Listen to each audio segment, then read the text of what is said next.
Afrique, il faut que Alassane Ouattara prenne ses responsabilités pour provoquer un grand sommet. Pour plus d'informations sur ce sujet, retrouvez-nous après le générique.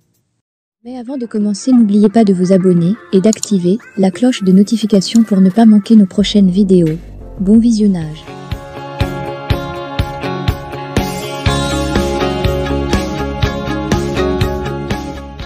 L'Afrique s'affaiblit.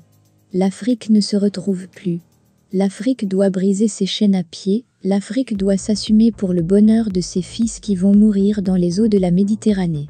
Qui, pour venir à son secours? S'il n'y a personne, nous allons désigner le président Ouattara pour prendre cette responsabilité.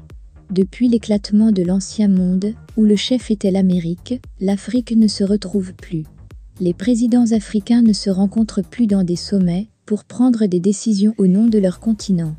Les mêmes pillent, tuent, violents et il n'y a personne pour dire stop, trop c'est trop, mais à la fin, quelle considération le noir aura encore que personne ne vend cher sa peau? Aujourd'hui, tous les grands blocs se réunissent pour décider de ce qui leur convienne, et l'Afrique ne fait rien, et attend toujours que les autres finissent pour lui mettre sous la dent. Rien ne fonctionne, ni son union dite africaine, encore moins ses démembrements sous-régionaux comme la CEMAC en Afrique centrale, la CEDEAO en Afrique de l'Ouest. Les chefs d'État africains perdent tout crédit aux yeux du monde, et surtout de leurs propres compatriotes. Ils sont tous bloqués et tout le monde tourne en dérision. Il n'y a plus de concertation, et les maux en Afrique ne font que s'accumuler. Alors s'il y a personne pour tirer la charrette, nous pouvons en choisir un pour tirer le lot. Nous demandons au président ivoirien de prendre ses responsabilités et de convoquer un grand sommet à Yamoussoukro. Ça ne va pas en Afrique. Est-ce que les Africains sont-ils obligés de s'arrimer à des pays qui, eux-mêmes aussi, ont fait faillite sur tous les plans? Pourquoi changer de paradigme poserait des problèmes? Quand les Africains sont confrontés à des problèmes, qui leur vient en aide? D'ailleurs, qui d'autre que les Africains, pour chercher les solutions à leurs problèmes causés par les mêmes qui ont aujourd'hui, ont tous la gueule dans l'eau? Il faut changer. Il faut varier. Alassane Ouattara peut prendre le devant des choses, puisqu'il dispose de trop de réceptacles pour de tels grands projets.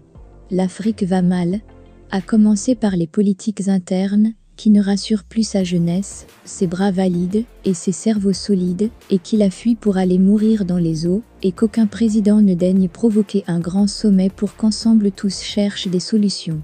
C'est quand ça ne va pas qu'on cherche à s'unir pour trouver des solutions. L'Afrique va mal et très mal, chef d'État africain, quand est-ce que cette douleur vous parviendra, pour que vous qui avez son destin en main, trouvez des remèdes? Quand on voit des chefs d'État africains se suivre comme des marionnettes dans les pays qui n'ont pas besoin d'eux, vouloir les aider à solutionner leur guerre pendant que chez eux, rien ne va, on se pose la question de savoir ce qui ne va pas, dans l'ensemble. Mais pourquoi faut-il toujours attendre que l'ordre vienne de l'extérieur, pour prendre conscience de nos douleurs, qui ne font que s'empirer? Le président Ouattara peut prendre cette initiative, il montrera à la face du monde qu'il est un président libre et soucieux de l'avenir de son continent. Le sollicitant, nous ne sommes pas en train de contribuer à une éventuelle campagne, mais quand quelqu'un dispose de réceptacles comme la Côte d'Ivoire en dispose d'endroits où ces genres de sommets peuvent se tenir, il faut l'encourager, car on parle de l'Afrique et non de son pays. Nous ne voulons plus qu'on impose à l'Afrique des dogmes qui ne lui conviennent pas. Alors chef d'État africain, prenez vos responsabilités devant l'histoire. On vous attend, on regarde.